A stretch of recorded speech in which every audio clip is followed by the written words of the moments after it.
ಬಾನಿನಂಗಳವೆಲ್ಲ ಹಾರು ಹಕ್ಕಿಯ ನೋಟ, ಬಾನಿನಂಗಳವೆಲ್ಲ ಹಾರು ಹಕ್ಕಿಯ ನೋಟ, ಇಲ್ಲ ಯಾವುದೇ ಮಿತಿಯ ಚೌಕಟ್ಟು ಅಲ್ಲಿ, ದರ್ಶನದ ವಿಸ್ತಾರ ಈ ಸೃಷ್ಟಿ ಸ್ವಾರಸ್ಯ, ಭವ್ಯ ಸುಂದರ ಚಿತ್ರ ಮುದ್ದು ರಾಮ, ಭವ್ಯ ಸುಂದರ ಚಿತ್ರ ಮುದ್ದು ರಾಮ.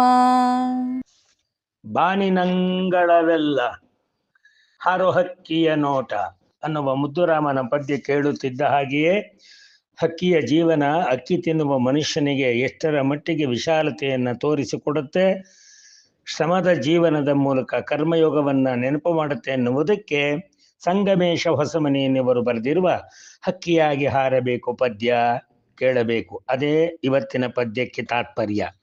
ಹಕ್ಕಿಯಾಗಿ ಹಾರಬೇಕು ದೂರ ದೂರ ನಾವು, ಸಿಕ್ಕ ಮರಕ್ಕೆ ಕೂಡಬೇಕು ಅಲ್ಲಿ ನಾವು ನೀವು, ಹೂವು ಮೆಚ್ಚಿ ನಲಿಯಬೇಕು ಕಾಯಿ ಕಚ್ಚಿ ಉಲಿಯಬೇಕು, ಹಣ್ಣಿಗಾಗಿ ಅಲಿಯಬೇಕು ನಾವು ನೀವು, ಸಿಕ್ಕ ಮರಕ್ಕೆ ಇಳಿಯಬೇಕು ತಳಿರಿನೊಳಗೆ ಕೂಗಬೇಕು ಕೂವು ಕೂವು, ಗಗನದೊಡಲ ಕಂಪಿನಲ್ಲಿ ರವಿಯ ಸಿರಿಯ ಸೊಂಪಿನಲ್ಲಿ ರಜನಿರಾಜ ನಿಂಪಿನಲ್ಲಿ ನಾವು ನೀವು, ಗರಿಯಗೆದಿರಿ ಹಾರಬೇಕು ಸಾಲು ಸೇರಿ ಕೂಗಬೇಕು ಕೂವು ಕೂವು, ಅಗಳು ಅರಸಿ ದಣಿಯಬೇಕು ಗೂಡು ಕಟ್ಟಿ ಕುಣಿಯಬೇಕು ಗುಡುಕು ಕೊಟ್ಟು ತಣಿಯಬೇಕು ನಾವು ನೀವು, ರಂಬೆಯೊಂದರಲ್ಲಿ ಮಲಗಿ ಕನಸು ಕಂಡು ಕೂಗಬೇಕು ಕೂವು ಕೂವು, ಕುರುಳು ಕೂಗಲೋಡಬೇಕು ಅರ್ಚಿ ಕಿರಿಚಿ ಕೂಡಬೇಕು ದುರುಳರನ್ನು ದೂಡಬೇಕು ನಾವು ನೀವು, ಇರಳನ್ನೆಲ್ಲ ಕಾಯಬೇಕು ಮರಳಿ ಮತ್ತೆ ಕೂಗಬೇಕು ಕೂವು ಕೂವು, ಹಕ್ಕಿಯಂತೆ ನಮ್ಮ ಭಾವ ಹಕ್ಕಿಯಂತೆ ನಮ್ಮ ಜೀವ, ಹಕ್ಕಿಯಾಗಿ ನೋವು ಸಾವ ಜಯಿಸಿ ನಾವು, ಗರಿಯಗೆದಿರಿ ಹಾರಬೇಕು ಸಾಲು ಸೇರಿ ಕೂಗಬೇಕು ಕೂವು ಕೂವು.